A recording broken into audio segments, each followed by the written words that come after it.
안녕하세요, 여러분들. 사연 즐겨 듣고 있는 평범한 40대 아줌마예요. 사실 결혼해서 살다 보면 이런 일 저런 일 다 겪게 되고 그런 일 중에서는 아는 사람한테는 차마 민망하고 창피해서 하기 어려운 얘기들도 많잖아요. 그렇다고 꽁꽁 속에만 담아놓기에는 우라통이 치밀고 이곳에서는 그런 사연들도 허심탄회하게 나눌 수 있어서 참 좋더라고요. 사실 저도 이혼의 아픔에 한 차례 겪은 바 있지만 이혼하면서 겪은 자세한 사정까지는 가족 외에는 쉽게 털어놓기가 어렵더라고요. 그래서 오늘은 그간 여러분들 사연 감사하게 들은 보답이라고까진 하긴 그렇지만 제 이야기도 한번 들어주십사 사연을 보내게 되었습니다. 저희 친정은 제법 잘 사는 편이에요. 어렸을 때는 그게 당연한 건 줄 알고 크니까 저희 집이 다른 집들보다 유복하다는 걸 잘 몰랐는데 점점 커갈수록 서울 한복판의 담 높은 단독주택에 살면서 기사 딸린 차 타고 등교하는 게 흔한 일이 아니라는 걸 알게 되었죠.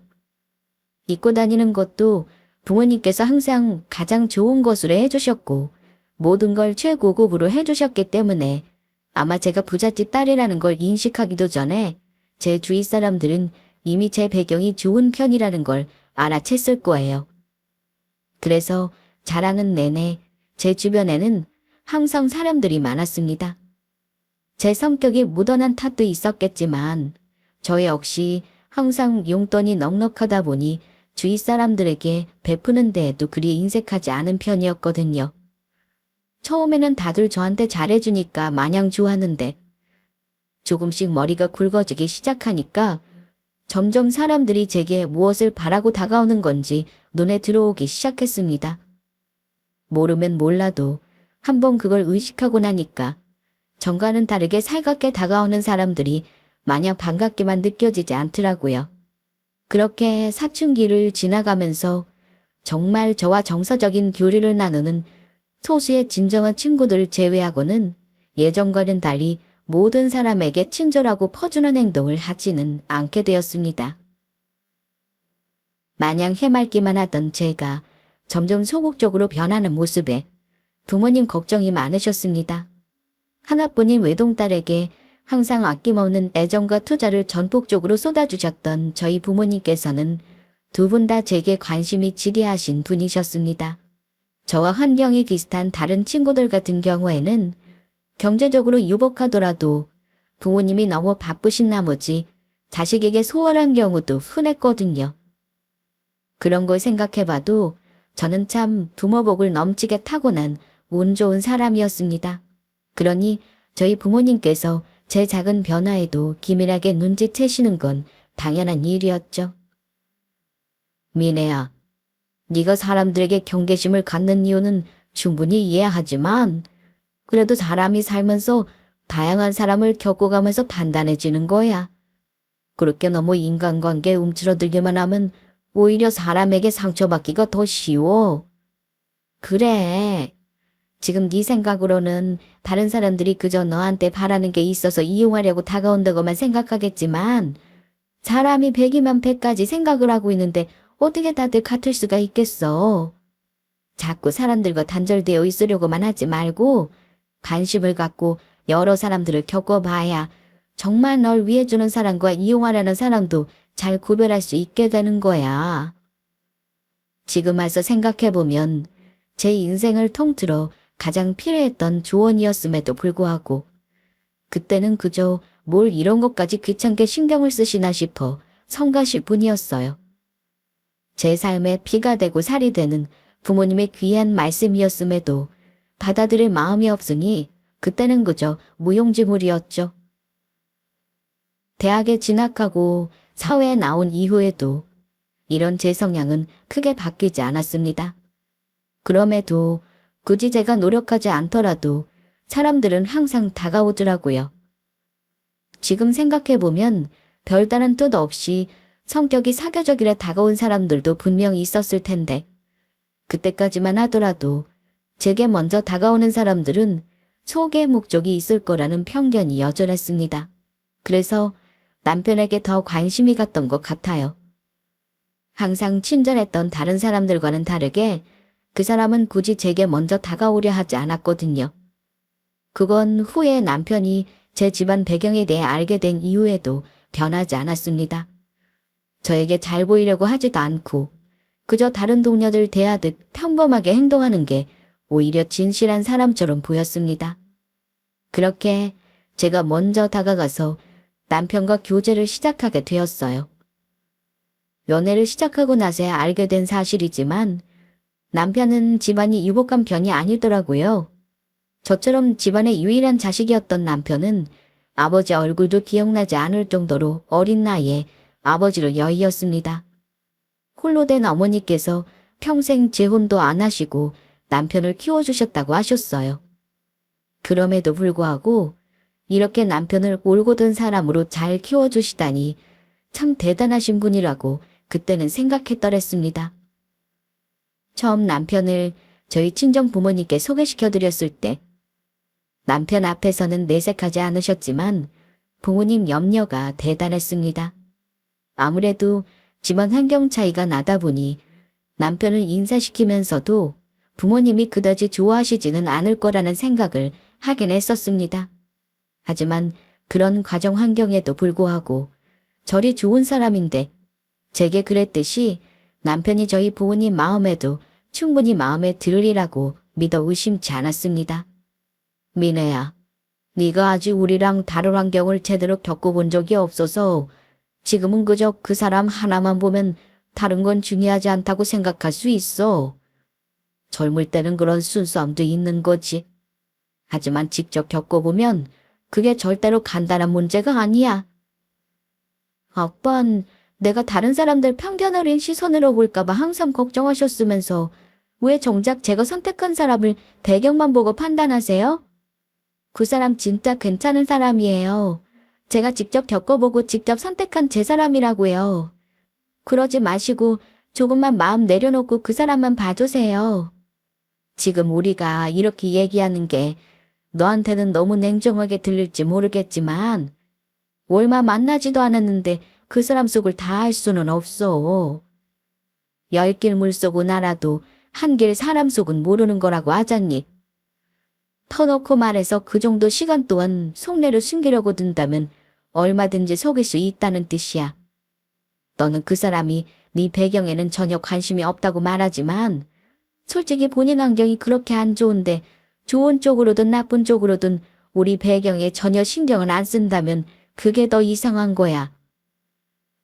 연륜이라는 게 괜히 생기는 게 아닌 모양인지 사랑의 눈이 멀어 제게는 보이지 않던 것들이 부모님에게는 이미 남편과의 첫 만남부터 보이셨던 것 같습니다. 하지만 그때는 그저 그런 부모님 말씀이 어떻게든 집안 환경 처지는 그 사람을 제게서 떼어놓기 위해 음해 공작을 펼치시는 거라고 생각했어요. 사실 그 무렵에는 제게 맞는 짝 찾아주시겠다고 부모님께서 자꾸 선자리를 물어오실 때였거든요. 그냥 그 사람 집안이 가난하고 홀어머니 밑에서 자란 게 싫다고 하세요. 엄마 아빠 마음에 안 찬다고 겨우 한 번 본 사람을 그렇게까지 나쁘게 말씀하셔야겠어요? 제가 처음으로 집에 데려온 남자친구인데 엄마 아빠한테 정말 실망이에요. 차라리 당분간 그냥 내버려뒀으면 남편과 좀 만나다가 환경 차이를 인정하고 자연스럽게 헤어졌을지도 모르겠습니다. 하지만 부모님이 너무 걱정을 하고 나오시니 오히려 그게 저희 사랑의 장애물이라도 된 양 쓸데없는 오기를 부렸던 것도 같아요. 정말이지 사람 보는 눈이 없어도 너무 없었고 우물한 개구리 마냥 제가 자란 안락한 환경에서 안전하게 보호받던 저로서는 바깥 세상에 대해 아는 바가 전무했습니다. 오로지 제 감정만이 진실하다고 생각했죠. 그렇게 저는 고집스럽게 남편과의 결혼을 밀어붙였습니다. 처음 만난 남편의 어머니, 그러니까 제 시어머니 첫인상은 아주 좋았어요. 거의 쌍수를 들고 처음 보는 저를 반겨주시는 통에 정신이 하나도 없을 지경이었습니다. 저를 무슨 귀한 공주님 대하듯이 하시는 걸 보니 반대로 저희 집에서는 남편을 한 번도 그리 반겨준 적이 없다는 생각이 들어 남편에게 미안한 마음까지 들었습니다. 내가 우리 여무 혼자 키우면서 항상 부족했다는 거 잘 알고 있어요. 사내 아이인데 아버지 없이 키운다는 게 항상 모자란 게 있었겠지. 그래서 항상 우리 애한테 죄스러운 마음이 있었는데 이렇게 번듯하게 자라서 이리 아리따운 아가씨를 다 데려오니 내가 아주 감개가 무량합니다. 그런 말씀 마세요, 어머니. 양호 씨한테 어머니께서 홀로 이렇게 영우 씨 훌륭히 키워주셨다는 말씀 듣고 제가 얼마나 어머니가 존경스러웠는지 몰라요. 저야말로 이렇게 반듯한 영우 씨를 만날 수 있게 해주셔서 감사드립니다. 정말이지 훈훈하기 짝이 없는 첫 대면 자리였습니다. 남편과의 결혼 문제로 살면서 처음으로 저희 친정 부모님과 갈등을 겪고 있었기에 그간의 훈훈한 분위기가 더욱 감격스럽게 느껴졌습니다. 이런 사람들과 함께라면 평생 가족이 되어서라도 좋을 거라고 생각했죠. 처음 시댁에 방문했을 때에는 솔직히 적잖이 놀랐습니다. 그때까지만 하더라도 남편과 시어머니는 서울 변두리 낡은 구옥의 반지하층에 새를 들어 살고 있었어요. 그런 곳에서 사람이 산다는 걸 텔레비전을 통해서나 건너 들어서만 알고 있었지. 실제로 눈으로 보는 건 처음이었기에 당황스러웠습니다. 집안도 남편과 시어머니가 각각 쓰고 있는 작은 방 2개와 화장실 하나, 좁은 거실 겸 부엌으로 아주 단출했습니다. 집을 다 합쳐도 제 방 욕실보다 작을 것 같았어요.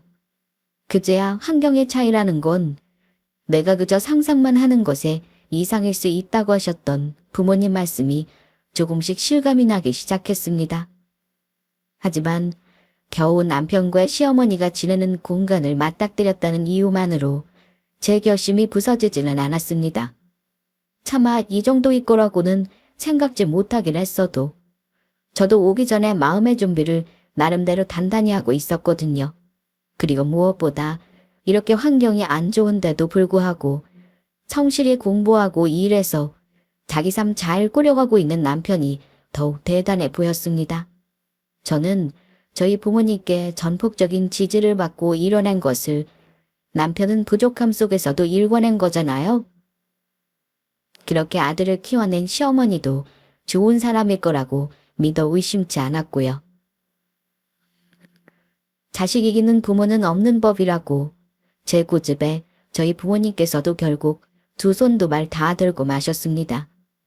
솔직히 부모님께서는 제가 하도 성화이니 그저 대리싸위 드리는 심정으로 남편을 간신히 받아들이셨을 거예요. 저희와 비슷한 배경에서 성장은 마음에 차는 사위를 보는 건 물 건너갔으니 부모님 입장에서는 체념이라고 봐도 무방했을 겁니다. 제 친정 부모님 속 뒤집어지는 줄도 모르고 결혼 허락을 받았다고 마냥 구름에 부웅 뜬 기분으로 행복을 만끽했던 저였습니다. 부모님 허락이 떨어지기만을 기다리던 차였던 터라 결혼은 일사천리로 진행되었습니다. 처음에는 집안 경질의 규모가 너무 차이나고 시댁 쪽에서는 하객으로 모실 분들도 거의 없는 편이어서 최대한 간소하게 결혼식을 치르려고 했으나 그것만큼은 저희 친정 부모님께서 절대 허락하지 않으셨습니다. 당신들께도 인생에 단 한 번뿐인 유일한 딸자식이 결혼식이었으니까요. 그렇게 성대한 결혼식 비용과 저희 신혼집 비용 일체를 모두 저희 친정 부모님께서 해주셨지만 저는 조금도 남편에게 손해본다는 생각 같은 건 하지 못했습니다. 그저 있는 쪽에서 더 쓸 수 있는 거지. 우리 집은 유복하니 이 정도는 크게 부담이 가는 것도 아닌데 하며 아쉽지 않다고 생각했어요. 저희 신혼집에 처음 구경 오신 시어머니 입이 떡 벌어졌습니다. 그도 그럴 것이 서울 한복판에 있는 고급 아파트 단지라 부대 시설은 물론이고 집안 시설이나 인테리어도 최고급으로 갖춰져 있었으니까요. 당연히 가격도 상당했습니다. 아마 저와 결혼하지 않았더라면 남편 가정 환경으로서는 평생 한번 구경해보기도 어려울 수준의 집이었습니다. 세상에, 내 평생 이렇게 좋은 집은 처음 본다. 너 시집 온다고 내가 변변히 해준 것 하나 없는데 사돈댁에서 이리 의리의리한 집을 해주시다니 내가 정말 면목이 없구나. 저희 부모님이야 그저 자식한테 잘 살라고 해주신 건데 그런 말씀 하시지 마세요, 어머니. 집이야 좀 더 여유 있는 쪽에서 해올 수 있는 거죠. 저희끼리야 그렇게 훈훈하게 대화를 이어가고 있는데 남편이 말이 없더군요. 기분 탓이 아니라 정말로 남편 얼굴이 어두워 보였습니다. 어머니를 모셔다 드리고 돌아온 남편이 한참을 뜸을 들이다 입을 열었습니다.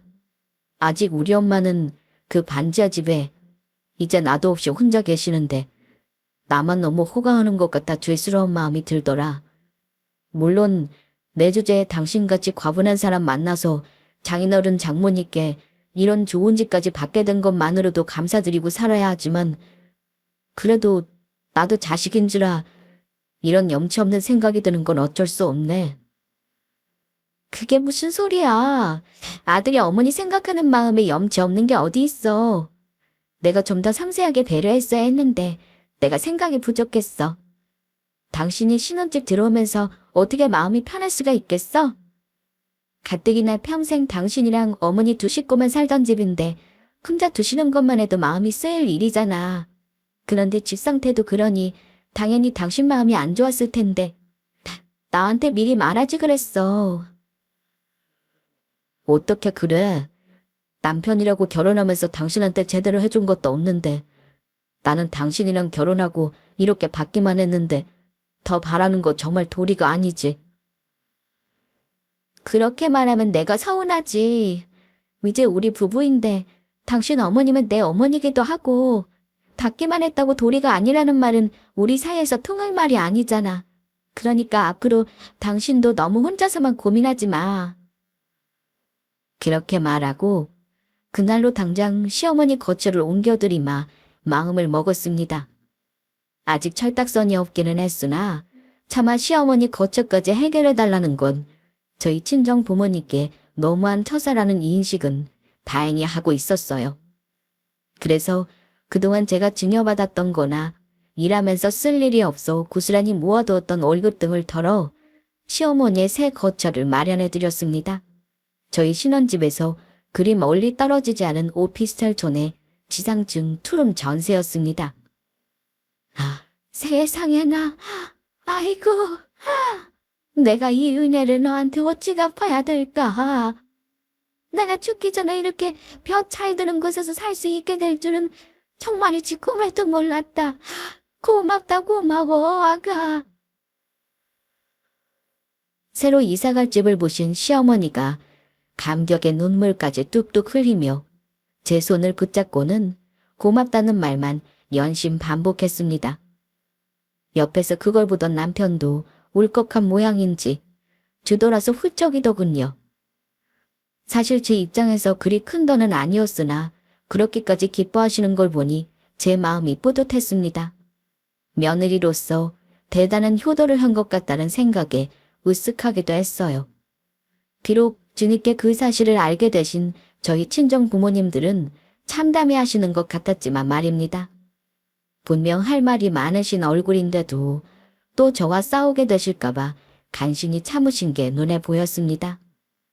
결혼하면서 워낙 부모님 속을 썩였던 터라 겉으로는 틱틱대기는 했지만 내심 죄송한 마음이었던 저도 조금은 처리는 참이었습니다.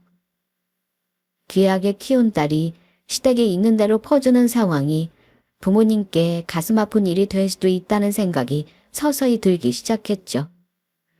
다 말씀은 못하셨어도 제게 서운한 것이 많으셨던 것이 분명했습니다. 그렇게 앞으로는 저희 친정 부모님께 좀 더 살가운 딸이 되자고 마음 먹었습니다. 처음에는 좀처럼 남편의 마음을 열지 못하시던 저희 부모님께서도 제가 예전처럼 살가운 딸로 돌아가고 집에 사위도 자주 데려가자 서서히 마음을 열기 시작하셨습니다. 우여곡절이 많았다고는 해도 결국 제게 약하신 분들이셨고 타고나게 모질지가 못하신 분들이셨으니까요. 한번 본인의 선 안에 사람을 들이는 걸 쉽게 결정하지 않는 분들이라서 그렇지. 일단 제 사람이라고 받아들인 사람에 한해서는 한없이 너그러운 분들이시기도 하셨습니다. 김서방, 그간 자네가 우리 애랑 결혼해 살면서 우리한테 알게 모르게 서운한 부분 많았을 거야. 우리가 어른이 더 성숙하게 대처를 했어야 하는 건데 자네한테는 미안한 게 많아. 앞으로라도 우리도 더 노력할 테니 지난 앙금이 있더라도 다 풀고 가족으로 잘 지내줬으면 좋겠네. 무슨 말씀이세요, 장모님? 저 서운한 거 없어요. 제가 이 사람이랑 장인 장모님께 서운한 게 있으면 안 되죠. 민혜랑 결혼하고 제가 얼마나 행복하게 잘 살고 있는데요. 항상 민혜랑 장인 장모님께 받기만 하고 뭐 하나 제대로 해드린 게 없이 그게 송구할 따름이죠. 이제 서로 식구가 된 판에 누가 누구에게 뭘 더 해주고 그게 뭐가 그렇게 중요하겠나. 가족끼리 자식한테 좀 해줄 수도 있는 거지. 너무 그렇게 부담스럽게 생각하지 말고 그저 우리 민혜만 잘 아껴준다면 나는 그걸로 바랄 게 없어. 비로소 친정 부모님과 남편 사이가 풀리는 것 같아서 기분이 좋았습니다. 역시 남편과 함께 자주 친정에 들리길 잘했다는 생각이 들었죠. 사람이 자주 보다 보면 자기도 모르게 정이 붙는 법이잖아요. 저희 친정 부모님도 남편 얼굴 한 번 더 볼 때마다 더 잘 챙겨주시려는 거 보면 예외는 아닌 듯 했습니다. 차에 버리야 부모님 보시기에는 빤했을 테니 더 좋은 것 누리라고 이것저것 좋은 것들을 선물도 자주 해주셨고요. 저희 맛있는 거 먹으면서 데이트하라고 종종 용돈까지 주시곤 했습니다. 처음에는 마냥 좋게만 했죠. 결혼하고 나서 제 가장 큰 고민거리가 저희 친정 부모님께서 남편과 남편 집안을 눈에 차지하나 하시는 거였으니까요. 남편도 결혼 초까지는 저한테 직접적으로 얘기하지는 않았습니다만 은근히 저희 부모님 눈치가 보는 티가 나기도 했고요. 그런데 이렇게 사이가 풀리기 시작하면서 예상치 못했던 고민이 생기기 시작했어요. 장인 장모님 사시는 거 지켜보다 보니까 우리 엄마가 그동안 참 노리는 거 없이 가엾게 사셨구나 하는 생각이 많이 들어. 한평생을 오로지 나 하나만 보고 모든 걸 다 참고만 사셨으니 당신도 살면서 하고 싶으셨던 게 얼마나 많으셨겠어. 사람이 보는 게 많아지다 보면 자연스레 생각도 많아지는 건 당연한 거겠죠. 남편 입장에서는 부유한 저희 부모님이 취미생활 즐겨가며 여유롭게 사시는 모습을 보면서 본인 어머니와 비교가 많이 되는 모양이었습니다. 단순히 거기서 그치면 괜찮은데 제 딴에는 그동안 못해드린 것들 앞으로라도 해드리겠다며 자꾸 저희 부모님과 같은 수준으로 시어머니를 챙겨드리려는 강박 같은 게 생긴 것 같았어요. 물론 아들이 어머니한테 잘하겠다는 건데 그것 자체만으로 나쁜 건 아니죠. 하지만 자꾸 저와는 상의도 없이 본인 월급을 아낌없이 시어머니께 털어넣는 일이 잦아지자 솔직히 걱정이 되었습니다. 여보, 어머님 용돈이며 가전 놓아드리는 거면 다 좋은데 그거 하기 전에 나하고 미리 상의할 수도 있는 거였잖아. 우리 생활비도 생각해야 하는데 함께 사는 사이끼리 그 정도는 공유해야 미리 소비 계획도 짤 수 있는 거고. 우리는 그 돈 없다고 당장 뭐 어떻게 되는 거 아니잖아. 솔직히 내 월급 아니더라도 우리가 생활비가 모자라는 것도 아니고 우리 엄마는 평생 고생하셔서 어디 안 아픈 곳이 없으신데 이렇게라도 자식 노릇을 해야지. 당신이 이렇게 나오면 나 정말 서운해. 서운하다니. 내가 당신한테 어머님 도와드리지 말라고 한 것도 아니고 미리 얘기만 좀 해달라는 건데 어떻게 그걸 서운하다고 할 수가 있어? 내가 단 한 번이라도 당신 월급 당신 뜻대로 쓰는 거 막은 적 있어? 나는 어떻게든 어머님 더 편하게 지내시도록 그렇게 신경을 쓰는데 당신 너무 당신 어머님을 챙기는 것도 솔직히 나 서운할 때 많았어. 장인 장모님이야. 원래 가진 것도 많으신 분들인데 당연히 내가 우리 엄마 더 챙길 수밖에 없지. 당신은 나 같은 환경에서 자라보지 못해서 내 마음 절대 이해 못해. 나는 우리 엄마만 보면 마음이 짠해서 밥을 먹어도 돌을 씹은 기분인데 당신은 백날 부모님 생각한다고 그런 일 없을 거 아니야. 당신 그렇게 말하는 건 정말 아닌 것 같다. 당신 월급 아니라도 우리 생활비가 안 모자라다니. 그거 다 우리 부모님이 도와주셔서 그런 거잖아. 넉넉한 우리 엄마 아빠가 도와주실 때는 군소리 없이 봤더니 막상 마음 조금 써달라는 거에는 그렇게 인색하게 굴어? 우리 부모님이 열심히 일하셔서 이루은 재산으로 우리 부부도 덕보고 있으면서 꼭 그걸 당신 어머니한테 무슨 죄라도 지은 사람처럼 취급하는 거 나 정말 불편해. 그럼 우리 엄마는 열심히 안 살아서 그렇게 가난하고 힘들게 살았다는 거야? 없이 살았어도 우리 엄마 정말 열심히 살았어. 돈 좀 있다고 그렇게 있는 티 좀 내지 마. 갑자기 급발진하는 남편 때문에 당황스러운 날들이 잦아졌습니다. 남편과의 사이가 원만해진 이후로 실제로 저희 친정 부모님들이 금전적 지원을 아끼지 않으셨기에 저희 부부 생활비가 넉넉해진 것도 사실입니다. 하지만 저희 둘의 가정이 아닙니까? 결혼한 이상은 생활비 정도는 당연히 부모님 손 벌리지 않고 저희끼리 해결하는 게 옳은 거잖아요. 처음에는 저희 부모님 도움받는 걸 민망해하던 남편도 막상 돈 맛을 보니 싫지 않았던지 슬슬 저희 부모님이 해주시는 것들을 당연하게 받아들이기 시작하는 것 같았습니다. 그렇다고 제가 시어머니를 따로 챙겨드리지 않은 것도 아니었어요.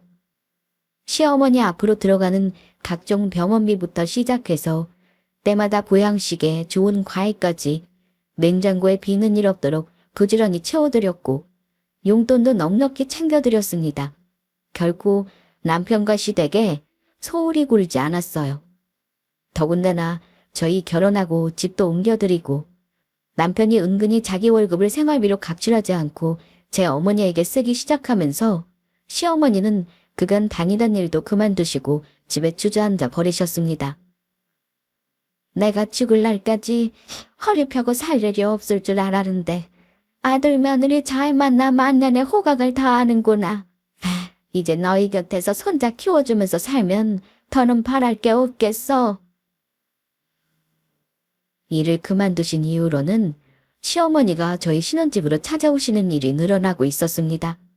거기다 말씀하시는 뉘앙스로 봐서는 슬그머니 저희 신혼집에 들어앉고 싶어 하시는 게 아닌가 싶을 정도로 자꾸 저희 곁에서 지내고 싶다는 말씀을 계속해서 꺼내셨어요. 아직까지는 시어머니가 좋은 분이라고 생각하고 있었음에도 불구하고 밥값만큼은 할 생각이 없었습니다. 게다가 제가 제 사비로 집까지 해드린 참이었잖아요. 그리고 저희 신혼집은 저희 친정 부모님이 전액 다 부담하셨습니다. 제가 기울어도 한참 기우는 시댁 때문에 제가 모은 돈으로 시어머니 거처 마련해드렸을 때에도 그렇게 가슴 아파하시고 속상하셨던 친정 부모님이셨습니다. 그런데 부모님 사주신 집에 시어머니까지 모신다고 하면 저도 저지만 친정 부모님한테도 그건 할 짓이 아니었어요.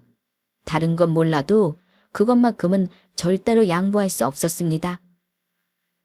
어차피 방도 많은데 어머니 한 번쯤 들어오신다고 크게 불편할 일도 아니지 않아? 약속한 건 제대로 지켜. 우리 결혼할 때 그건 이미 다 끝난 이야기잖아. 당신이야 당신 어머니 안타까워 어쩔 줄을 모르는 사람이니 당신 편할 대로 생각하겠지만 나한테는 당연히 시어머니야. 거기다가 내가 집까지 해드렸잖아. 우리 부모님이 해주신 신혼집에서 당신 어머니 모시자는 소리를 어떻게 그렇게 대수롭지 않게 할 수가 있어? 당신 정말 진심이야? 우리 부모님한테 미안하지도 않아. 남편의 슬쩍 떠보는 말에 그건 불만이 만만치 않게 쌓여 있었던 제가 결국은 폭발했습니다. 자꾸 돈 문제나 시어머니 문제 가지고 말 나오는 게 치졸하게 느껴져서 말을 아끼고 아꼈음에도 불구하고 나날이 욕심이 늘어만 가는 남편 모습에 저도 불만이 많았으니까요. 제가 답지 않게 소리까지 지르며 흥분하자 남편도 아차 싶었는지 합가와 관련된 이야기는 쏙 들어가 버렸습니다. 그래도 아직까지는 제 눈치를 보는 남편이었어요. 처음 만났을 때와는 달리 남편의 씀씀이도 많이 커졌습니다. 연애할 때에는 항상 백반집이나 국밥집에서 밥을 먹었었고, 가끔 제가 비싸고 좋은 거 사줄 때에는 노골적으로 불편한 기색을 보이던 남편이었습니다. 그래도 그때는 그런 모습이 저한테 붙어서 뭐라도 덕 좀 보고 싶어 하던 사람들과는 달라 보여서 염치를 아는 사람이라고 생각했어요. 술도 회식 자리에서 마시는 것 외에는 따로 먹는 걸 본 적이 없었습니다. 그런데 결혼하고 나서는 남편에게 술자리가 잦아졌습니다. 당신 무슨 술을 또 이렇게 많이 먹었어? 요새 당신 술자리가 너무 잦은 건 알아. 있는 듯 사이 됐다고 보는 놈들마다 술 한 잔 안 사냐고 난리들인데 그럼 어쩌겠어? 장인 장모님 체면도 있는데 내가 그 정도는 내야지. 전에는 쥐뿔도 없는 놈이라고 취급도 안 해주던 놈들이 이제 돈 좀 있다고 집안에서 빌빌거리는데 그거 보는 재미도 의외로 쏠쏠하더라고. 인간들 참 별거 아니야. 술이 들어가니 보이심이 술술 나오는 모양인지 그나마 제 앞에서 최소한의 말조심하던 것까지 안 하고 떠들어대던 남편을 보자 제가 사람을 제대로 본 게 맞는지 회의감이 일기 시작했습니다. 그 술값이 다 어디서 나왔겠어요? 다 저희 친정 부모님 주머니에서 나온 것 아니겠습니까? 제 돈도 아닌 돈을 술에 물세듯 쓰면서 정신 못 차리는 남편은 결혼 전에 제가 딱 싫어하던 타입의 사람 그 자체였어요. 그 즈음에는 남편은 제 월급은 당연한 듯 자기가 딱 틀어지고는 생활비로는 한 푼도 쓰지 않는 상황이었고 저희 부모님께 용돈 들어 받은 카드까지 펑펑 쓰고 다녔어요. 처음에는 사회가 그동안 너무 누린 것 없이 살아서 뭐라도 해주고 싶어 하시던 친정 부모님께서도 남편 행동에 서서히 도를 지나치자 걱정이 이만저만이 아니셨습니다. 그렇다고 매번 우리 부모님한테 손 벌리면서까지 이렇게 한심하게 다녀야겠어? 당신 진짜 정말 정신 제대로 안 차릴래? 이럴 거면 우리 부모님 카드 쓰는 것도 당장 그만둬. 당신 돈도 아니고 내 장인 장모님이 사회 쓰라고 주신 걸 왜 당신이 쓰라 말아야? 듣기 싫은 이 잔소리 좀 그만해. 그러고는 안방으로 문을 쾅 닫고 들어가는 남편을 보며 상황이 잘못 돌아가도 단단히 잘못 돌아가고 있다는 생각이 들었습니다. 원래 본성이 저런 사람이었던 건지 뒤늦게 돈 쓰는 맛을 알고 나서 사람이 영 못쓰게 변한 건지는 알 수 없지만 저런 남편 모습이 내가 평생을 함께하고자 했던 배우자의 모습이 아니라는 것만큼은 분명했습니다. 그래서 고민 끝에 결국 부모님을 찾아갔어요. 엄마, 아빠, 요즘 그 사람 하는 행동 때문에 걱정 많으신 거 잘 알아요. 시집가서까지 이렇게 속 썩이는 자식이어서 정말 죄송해요. 김서방이 갑작스럽게 환경이 바뀌어서 중심 잡기가 어려운 모양이다.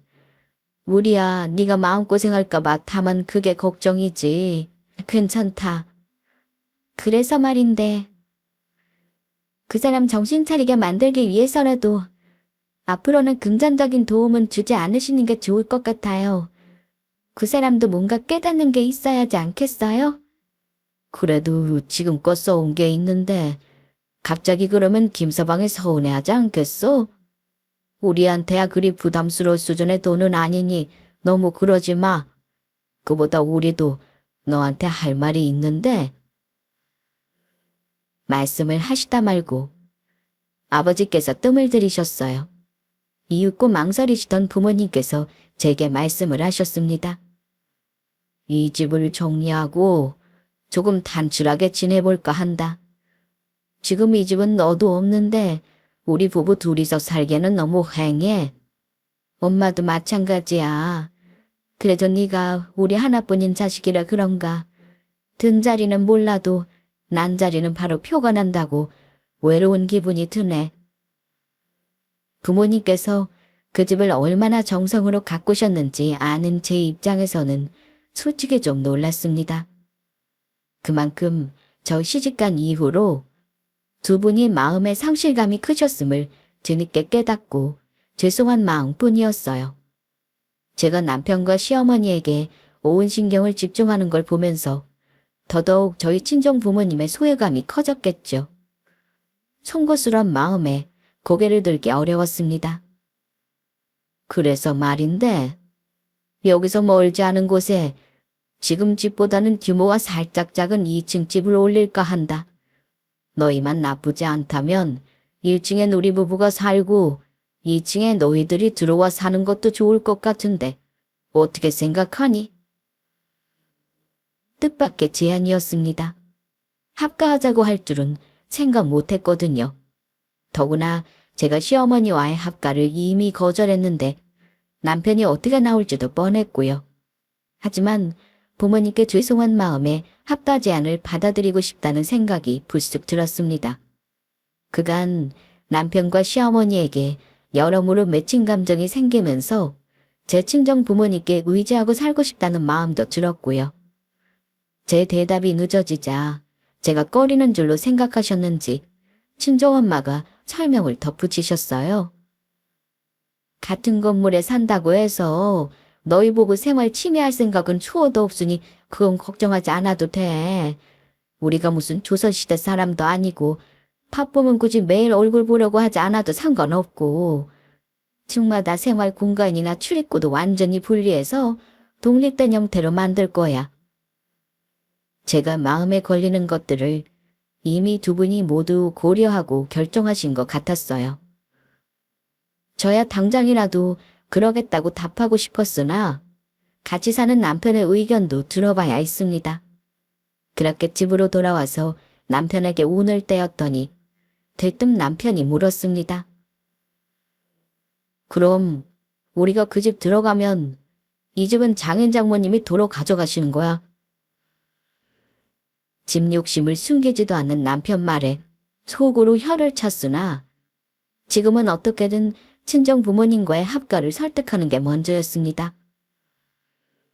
우리 부모님이 어디 그럴 뿐이셔? 합가도 그냥 제안을 하신 거지 억지로 밀어붙일 생각 없다고 하셨어. 그래도 전원주택이면 돈도 꽤나 들 텐데 부지는 어디인데? 생각외로 남편 반응이 긍정적이었어요. 그렇게 친정 부모님과 함께 건물 올릴 땅을 보고 난 남편이 눈이 휘둥그레졌습니다. 저희 친정 원래 본가보다는 작은 규모였으나 그곳 역시 부지가 상당히 넓은 편이었으니까요. 어릴 적부터 전원주택에 대한 로망이 있었다는 남편 눈이 반짝이기 시작했습니다. 어찌되었든 남편이 순조롭게 넘어오는 것 같았으니 저로서도 나쁠 것이 없다고 생각했죠.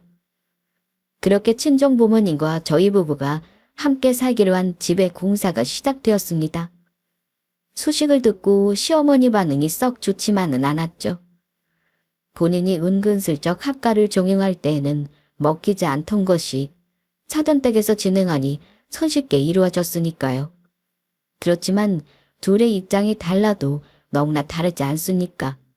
한쪽은 사돈댁에 해준 자식집에 얹혀 들어가겠다고 하는 거였고 저희 부모님은 집까지 새로 지어서 저희를 들어오라고 하신 거니까요. 사실상 저희가 저희 친정 부모님을 모시고 사는 게 아니라 친정 부모님이 저희 부부를 거둬주시는 거나 다름없었어요.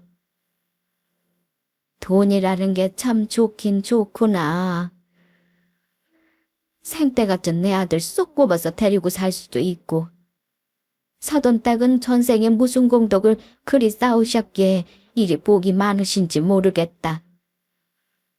이제는 비아냥을 숨기지도 않는 시어머니 말에 굳이 토를 달고 싶지도 않았습니다. 처음 집 해드릴 때만 해도 그저 저한테 납작 엎드려 고마워 어쩔 줄 모르던 모습은 이미 사라진 지 오래였어요. 남편과 마찬가지로 저희 집 덕 보면서 이것저것 노리는 것이 많아지면서 시어머니도 이제나 저제나 저희 친정 부모님이 해주는 것 정도는 당연하게 받아먹는 수준이 되었습니다. 사람이 태도라는 게 참 중요한 게 똑같은 걸 해주어도 전과는 받아들이는 태도가 확연히 달라지자 정말이지 줬던 것도 뺏고 싶어지더라고요. 그 와중에도 건물은 착실히 올라갔습니다. 심플하지만 세련된 외관이 드러나자 구체적으로 입주할 계획도 세우기 시작했어요. 저희 본가야 부모님의 결혼 이래 지금까지 쭉 사시던 곳이어서 정리할 것이 한두 가지가 아니었기 때문에 저희 부부가 먼저 입주하기로 결론이 났습니다. 이사 날을 이틀 앞두고 남편과 볼일을 보고 들어가는 길이 마침 이사갈 전원주택 근처였습니다. 잠깐 집 좀 둘러보고 갈까? 제 말에 남편이 순간 흠칫하는 게 이상했으나 이내 남편이 말없이 차를 돌리기에 별말 않고 있었습니다. 그런데 비어 있어야 할 2층에 불이 들어와 있는 거예요. 처음에 저는 도둑이라도 든 줄 알고 소스라치게 놀랐습니다. 아, 저게 뭐야? 누구 있나 봐. 얼른 신고해야 하는 거 아니야? 신고는 무슨. 그러더니 태연이 남편이 전화를 걸었어요. 엄마, 저희 왔어요. 그 말에 2층 문이 철컥 열렸습니다. 그러더니 그 안에서 시어머니가 튀어나오는 거예요. 저 정말 그거 보고 기절하는 줄 알았습니다. 이게 어떻게 된 거야? 왜 어머님이 저기서 나와?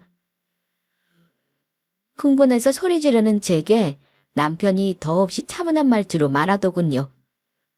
내가 열쇠 드렸어. 순간 제 이성이 뚝 끊어지는 것 같았습니다.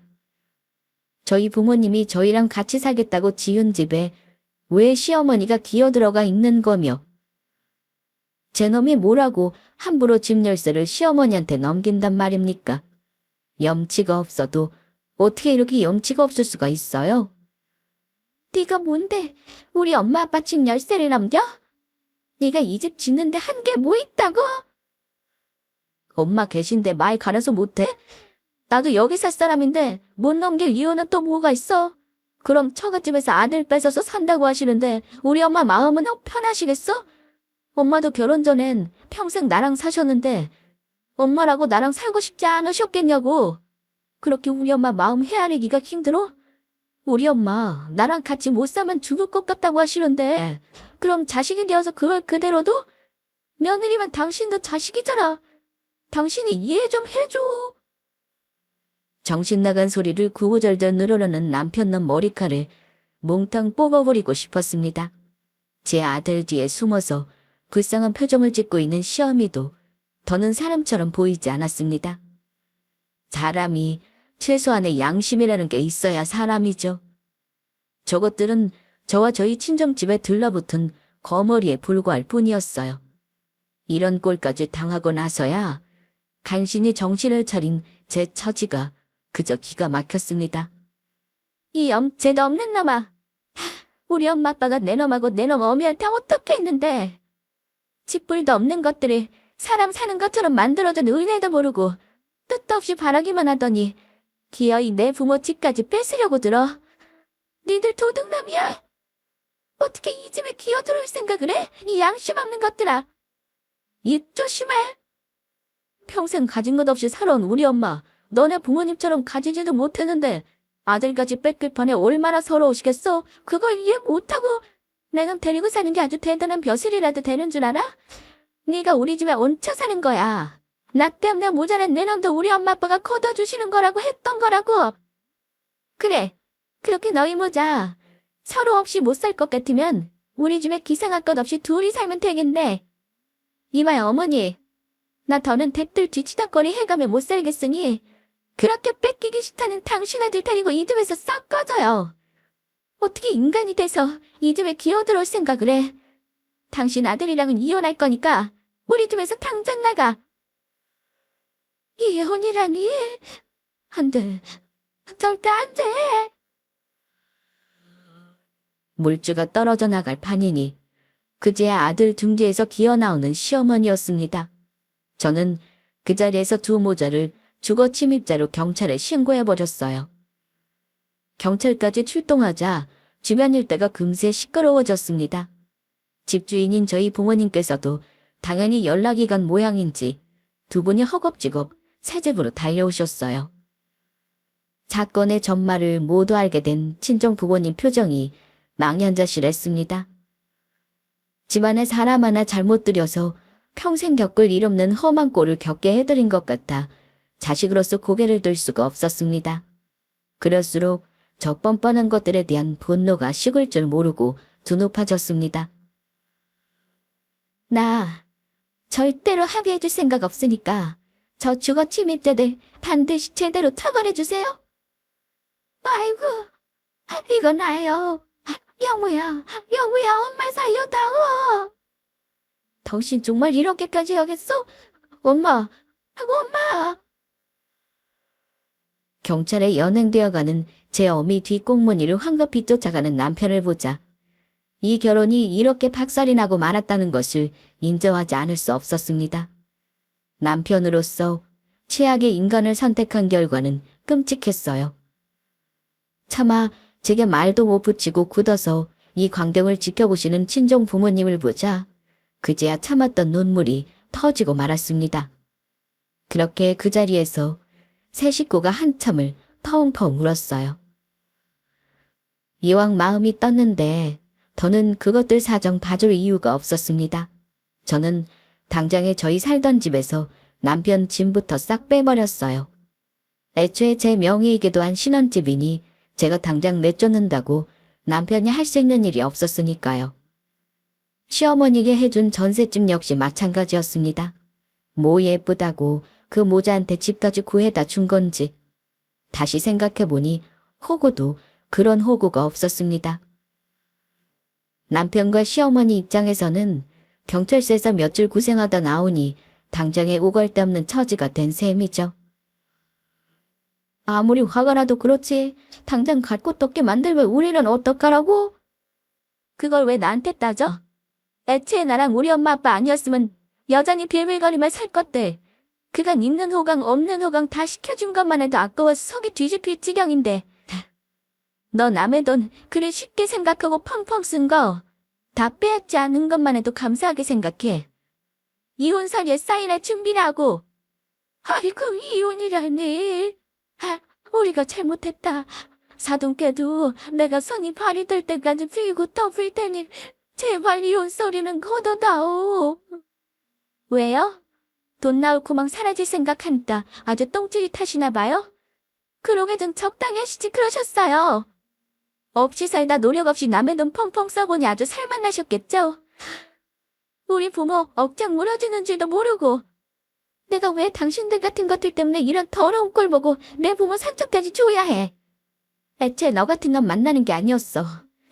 이제라도 난 내 갈 길 갈 테니 너도 너 살던 대로 살아. 여보, 내가 잘못했어. 잘못했어 여보. 제발 용서해줘. 땅바닥에 엎드려서 두 모자가 정신없이 비굴하게 제게 빌었지만 이미 차 떠난 지 오래였습니다. 이혼은 빠르게 마무리되었어요. 애초부터 가진 거라고는 쥐뿔도 없는 놈이었으니 전 남편 놈은 저 입고 온 팬티 한 장 걸치고 쫓겨난 거나 다름없었죠. 사람이 처음부터 그저 없이 살게만 했으면 모를까. 주제에 넘치게 그동안 씀씀이만 커진 탓에 모아둔 돈이라고는 한 푼도 없이 갈 곳도 없는 모자의 최후야 뻔했습니다. 그 둘은 원래 새들어 살던 지하 단칸방보다도 더 초라한 곳까지 떨어지게 되었죠. 평생 돈 쓰는 맛을 몰랐으면 또 모르겠으나 한때나마 단꿈에 젖어 살아본 기억이 그들의 현실을 더더욱 비참하게 만들었을 겁니다. 남편과 함께 입주하기로 한 새 전원주택에는 친정부모님과 저 셋이 들어가서 살게 되었어요. 그래도 저런 놈도 남편이랍시고 이혼하고 마음 잡기가 쉽지는 않았으나 한결같은 사랑으로 보듬어 주시는 친정 부모님께서 지척에서 마음을 써주신 덕에 비로소 마음의 안정을 찾을 수 있었습니다. 비록 이러저러한 험한 꼴 많이 보기는 했으나 나름대로 인생 공부한 셈 치기로 하고 털어내기로 했어요. 지금은 이혼한 지도 꽤 많은 시간이 흐르고 나니 가끔은 제 얘기가 아니라 남 얘기처럼 느껴지기도 하네요. 차마 창피해서 친구들에게도 제대로 털어놓지 못했던 이혼 이야기를 이렇게나마 털어놓으니 시원한 기분이네요. 다 이야기 들어주신 여러분 덕분이에요. 긴 이야기 끝까지 함께 해주셔서 감사드립니다.